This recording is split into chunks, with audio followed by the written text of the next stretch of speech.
And we're back.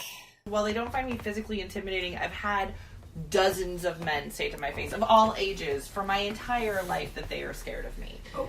So I do scare them enough that some of them couldn't get boners. Like, they were just too scared of me. Have you ever made them cry, though? Oh yeah. Oh my god. Okay. Super T, have you ever cried after sex? Has any woman ever made you, like, cry afterwards? No. No. Okay. Never once. I mean, I've had guys cry because they were scared of me and they wanted me to stop calling them. So the one time that a man broke into tears, like, it was more out of, like, confusion, right?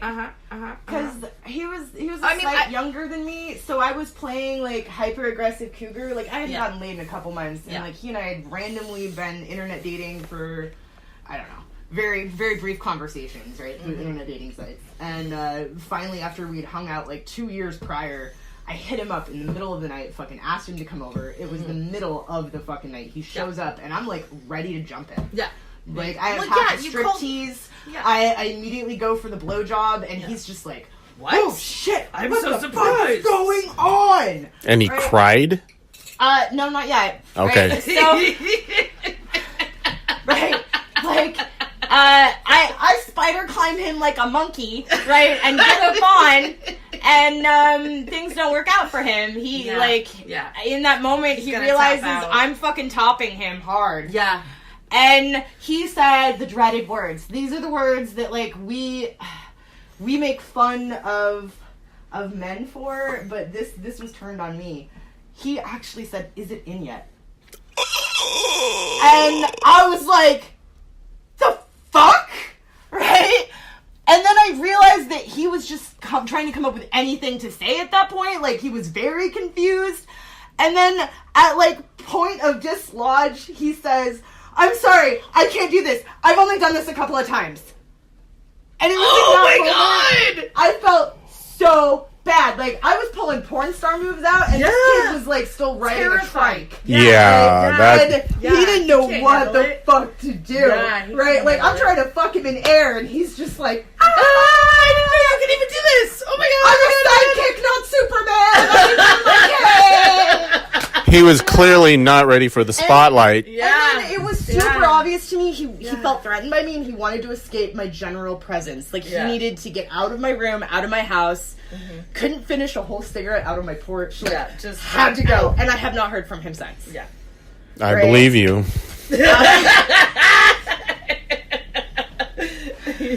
Whereas I was thinking about it, and I mean, you know, I fucked somewhere between 130 and 152 people.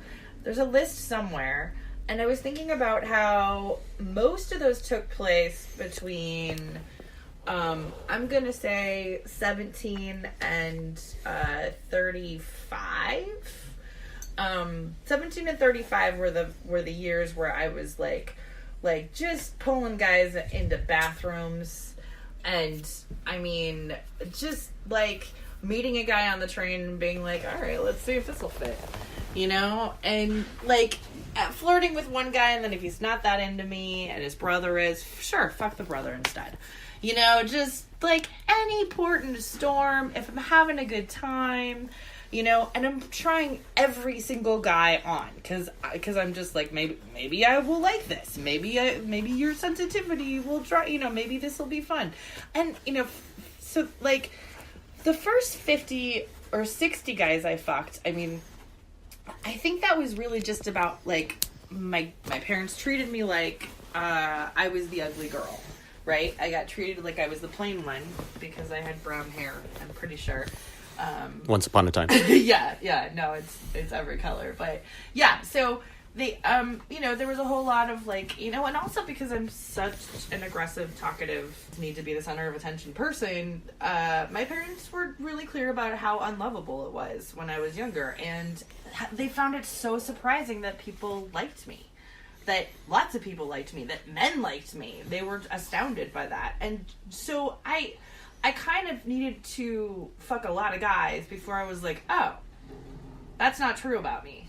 That doesn't have anything to do with who I actually am. Like, I'm attractive. I can get whoever. That was your validation? Oh yeah. I was like, yeah, I can get these guys to do whatever the fuck I want them to, you know? So power. Yeah, it gave me a lot of power. One, and then two, I had that contest with my sister where we were trying to fuck 20 guys by the time we turned 20, right? Or at least she and I made a plan to have that contest, and then I went on and I fucked like 25 guys in like a year or something, and she was like, oh, I just said I would play that game with you because it seemed like it meant a lot to you, but I don't know if you noticed, but I just like had a boyfriend for the last 6 months or so, and like before that I didn't fuck that many people, but like we came up with scripts and stuff because when we were sort of competing, like guys were saying no to us, so we had to convince them. So when I was 17 and 19 especially, and I think, you know, some of that too was just like I came from this really abusive household where and bullying, you know, took place. And organized religion. Yeah, organized religion, but also like there were a lot of different cult. Yeah, I grew up in a cult, and we like to bully each other in the cult. So that's how that works.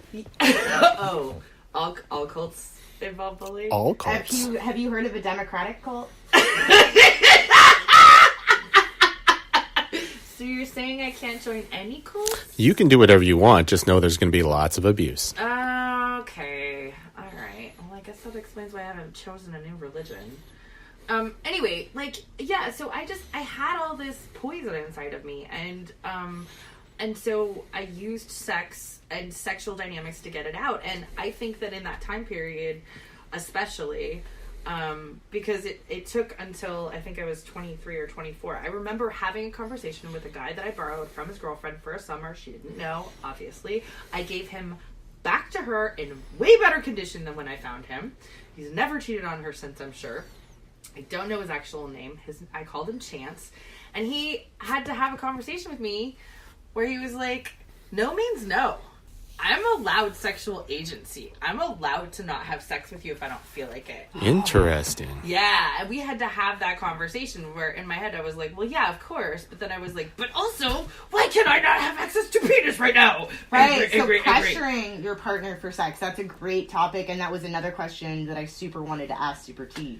Yeah. Was about how often partners in your life felt it appropriate to pressure you for sex. Oh, well, in long-term relationships, of course, everything starts off super hot, heavy, and sweaty, right? Right. And then, of course, the longer it goes on, the less that is. And so in that time period, between the middle to current, it's happened a fair amount in the last couple of relationships, simply because I'm not sure if I can say for both parties, but certainly for my part, God, within the first, couple years, it's everything, right? It's just like the reason everybody that I know loves to serial date. It's so exciting at the beginning, and then everything after that becomes normal. And so as things become more normal, then you have both or one parties pressuring for a return to that sort of thing. Share on that? Or are you going to say that in those relationships, both people pressure each other? Or in your experience, or would you say in my experience, it's acceptable for the female to maybe pressure you for sex, but it would be maybe looked down upon if you were to return that? Well, in my opinion, yeah. I mean, if it's me, it's looked upon as being aggressive, right? And if it's the female, then she's just horny and everything. Yeah, exactly. Why wouldn't you? Why wouldn't you? You're lucky. I've heard that from many guys. Why would you're lucky? Right. You're lucky. Yeah, exactly. That your girl wants to fuck you, and it's like, well, I am. That's absolutely true. That doesn't make it comfortable or something I want. Right. Yeah. Doesn't mean that you're always in the mood every time she brings it up. Right. Yeah. How do you have you had to do that in your... you're the only person I know, Super T, who has long-term relationships the way you have long-term relationships. Okay. You've been married for, 10, 20 years, something, 18. It matters after 7. And before that, you had a long-term relationship that was also years and years and years. So, you've gone through long-term pairings before, and I don't know anything about that. And so I'm just wondering, because there is a certain amount of rejection when one partner is pressuring the other partner for sex. Truly, You yes. know? And it does change the dynamic the longer it goes on, the one person asking and the other person saying no. And it does go back and forth. Okay, so you think in a healthy relationship it goes back and forth? I don't know how healthy it is. I'm just telling you that's the reality of it. Okay. And that includes knowing and speaking to many of my female friends as well in their long-term relationships. I want to try whining for sex. I mean, I've tried Like that. annoy him into bed? I mean, Yeah. it's something like a lot of my male partners over the time. I know, they always wake think you it's gonna up with work. it. It's a wake upper. Yeah. Right? Like, I'll be Yeah. fucking flat ass asleep on the couch, and maybe I was drooling or something. That's what like, gave him the idea. Throwing around us. Right? And then there's just this, like, come on, please. Oh, God. Right? Yep. I mean, Yep. and the problem is when I do it, I sound a little Fran Drescher, but I can't really properly imitate dudes doing it because they Oh no, I know exactly They what you're have this talking about. annoying I fucking hear it. tone that There's just says, something about the "Suck." way they're asking that, like, they sound like a little boy a little bit. Right. The Yeah, it's whininess. very baby Right. titty. It's Yeah. very like Yeah. and it's like of groans and there's- whimpers. yeah. that, like, Yeah. put my penis in your mouth.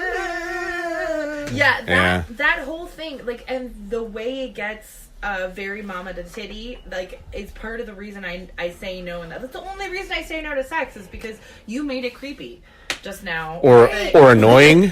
What? Or annoying. Or annoying. Yeah, Or you yeah. tried to annoy me into sex. and Right. that just makes me angry. I would imagine so. Yeah. Well, I mean, it took me a lot of years to figure out, like, I mean, I think they liked my annoyed, like, hate sex with them at that point, where I just didn't even want to look at your face. It's just like, just do it, just fine. Yeah.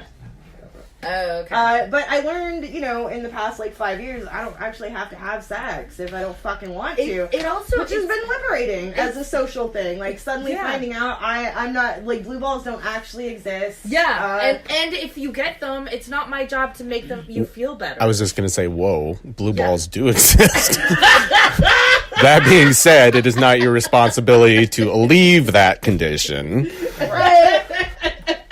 Because that's the other thing is that, it's interesting that I had, like, I'm coming clean about having pressured men for sex in my early 20s and even in my later 20s, I'm sure. And all of the moments where I had sex with one guy because I was like, if I don't, you're going to break my nose. I already said yes to you. You're in my bedroom and you look like you are comfortable hurting me. So I will fuck you in order to make you leave. That only happened to me one time. I took a lot of strangers home. I was lucky, but I don't remember why I was on this train. Yeah. Yeah.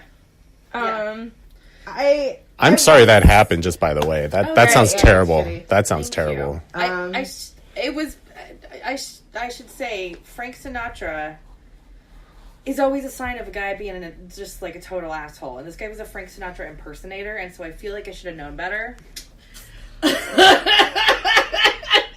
That was my first. with me. Yeah. He was such a fuckbag in life, and his songs were all macho. And any guy who ever likes his songs is a little bit rapey. So from now on, From now on, it's only Prince impersonators. yeah. New rule. New rule. Referrals. The word that stuck with me, Alisa, was regency, right? That this idea of entitlement of regency and how often I've just fucking blown past that.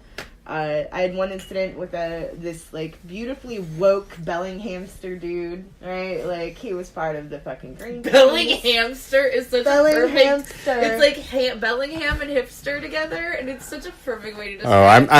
I'm seeing a very cold hamster, but still, Right. yeah. Skinny jeans, thick rimmed glasses, unkept red hair. Yeah. Big. Like they just woke up all the Right, time. and like after he got done going down on me, I thanked him. I was like, "Oh, thank you." Did he cry too? No, not yet. And then, by the way, I would love to send the woman who taught you how to do that like a bouquet or something. Like, I should really compensate her for such a gift. Boy guy got so fucking woke, pissed at me, got up out my bed, put his fucking boxers on, and is like, you know what? Some people are just born gifted. Oh, wow. Maybe we could read. You know, there's a really good book about how to give, proper oral sex to both partners for sex equality and positive sex. And he was so fucking offended at me. Hamsters. Right? And that was when I was like, I cannot be really, like, getting into the woke era of these boys because, like... I'm just too sexy for that You shit. didn't crawl out that vagina knowing how to lick the pussy. No. Somebody taught you that. Yeah. I didn't crawl out the vagina knowing how to suck dick. Yeah, I actually had my friend write up a step-by-step guide. She was the town slut in San Jose, and it's very effective. My blowjobs are way quicker now. Yeah. Go ahead. Yeah. We've astounded and stumped Super T at this point. I'm just trying to keep up. The fact that somebody wrote a manual. Oh yeah, I mean it was a pamphlet, but yeah, a pamphlet. It wasn't a zine. It was in the zine. Yeah, it was the cock-sucking zine. I mean, it was called Rackage, so sort of. Oh, there you go. Okay. Yeah. We violated consent just to get Tyler here. We determined to at first. Honestly, and I really did give him the past full perspective of what we were going to talk about. We were just like, come over, you're the good guy. Right? Yeah. He was like, I'm not going to say, I was like, me and Lydia are just going to talk about how we sexually assaulted a bunch of people. And he was like, I'm not going to say I did that. I'm like, no, because you actually didn't do that. That I'm aware of. Yeah. But again, woke, it makes you think. That's for sure. And like I really feel like if we can get everyone else to be this level of honest, to be this, to say like, I did some shit in the past that I'm sure somebody has a story about. Right. Somebody. Yeah, I'm somebody's bad guy. Yeah. And that's really what we're expecting, I think, from men, is to acknowledge maybe that in somebody's story out there, you're the villain. You're the villain. Maybe you're not. Maybe you're the fucking hero for like 8 other fucking stories. But out there might be a story where you are the bad guy. Because at the end of the day, rape, often, when it's not sociopathic violent, which it mostly never is just a man, more often than not listening to a woman. And that happens every fucking day. Men don't listen to women. When they say yes, when they say no, when they say what happened, when they say what their day was like, when they say what they think we should do next in the business. It's socially acceptable. Yeah. It's pop culture identified. Like there are sitcoms, there are jokes, there's everything about how like, oh, the woman's talking again. What was she saying? It doesn't matter. Are more important to think about. So it's ridiculous for us to act like first of all, every rape is a man pulling a woman into a dark alley. That's not what rape is anymore in our social conscience. Now it's a man not seeing a boundary. Okay. And if you can, and what Lydia and I are saying for sure is that there have been times where we didn't see the boundary, or we saw the boundary and we thought it was funny when we blew past it, and there could have been repercussions. So then the question is, did you feel that empowered you because you were a woman? Sometimes. Or that you wouldn't face consequences because you're a woman for being aggressive? Well, to be fair, there's some employers out there, you know who you are. Yeah. That definitely got rid of me because of inappropriate behavior. Too. They weren't willing to slap me with sexual harassment because it was that I was just sexually engaged with another employee. And it was illicit enough for them to, I just kept having inappropriate conversations at work. That's something that employers have always had a hard time with me about too, because... because we're both kind of sexually overcharged people, and because we're women, our consequences are different. We got slapped with this idea that we were difficult women, that we were difficult to control, that we were difficult to manage, that we wouldn't follow the social cues right, or we weren't socially being appropriate is what I kept hearing over and over again for most of my life. And what it really means is, if we've done the same actions as, with dicks, then they would have said that we were sexually harassing, that we were sexually intimidating. And that's what we were doing. And then, therefore, the risks are, quote unquote, higher within the social structure, because punishment at that point not only becomes losing your income, your work, but also potentially legal action. Yeah, your reputation. I think it's fair in this moment, though, to look at the idea that, like, women aren't listened to, but no man is taken seriously when he talks about being assaulted, raped. That is absolutely true. And so what that really boils down to, everybody, is it's not a gender issue. Victims in general are not believed. I agree. The predator is not necessarily male. It's not necessarily female. It's not necessarily any specific race, specific economic value. It's a societal thing. This is all of our responsibilities. Like I said, we have a playbook now. We understand roles, and we need to start having conversations, normalized conversations, about where we have deviated from the path, where we want our future generations to do right, because we want them to have to save themselves from that feeling of like, fuck, did I hurt somebody? Am I the thing that they remember? Yeah. Does somebody have flashbacks about something I did?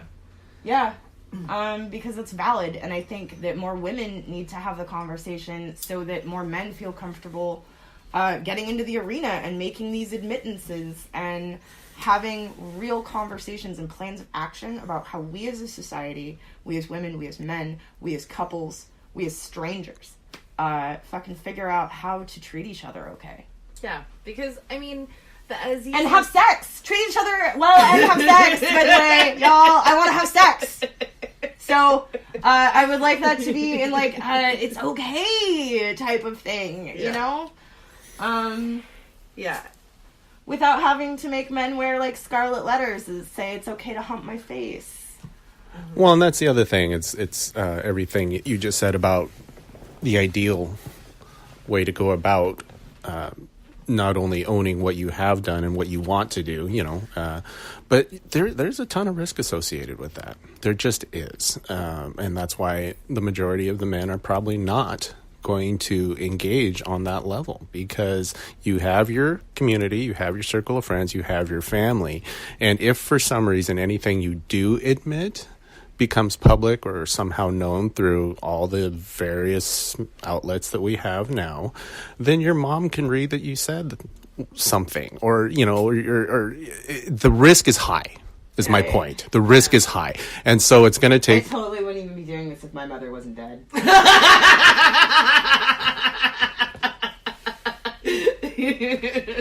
So that's the insurmountable hill to climb. Yeah. In the ideal version of what we should be doing, which I agree with you 100%. We should be approaching it like that. Right. But this isn't directed in any one way. We all share it, and we all share the responsibility of making it different. Yeah. Absolutely. Okay, well, is that guys, thank you so much for joining us for episode 3. Super snarky. Thanks, Super T, for being great. Thank you for asking the weird questions. We'll be weird with you another time, Super T. We'll be weird with you another time. Thanks, guys. Bye-bye. Super Snarky is brought to you by Snarky Cards. Snarky Cards are real fucking cards for your real fucking life. Laugh now at snarkycards.etsy.com. Dear Kumo, I'm sorry you're really fucking neurotic today, but it's okay. I still like you, crazy and all. Sincerely, Louise. Dear Guadalupe, congratulations on not dying in childbirth. Now shut up about your baby and drink some wine. Sincerely, Twee. Dear son, happy breakup. Now you can start sleeping with someone who deserves you. Sincerely, Mateo. Buy these cards and more at snarkycards.etsy.com.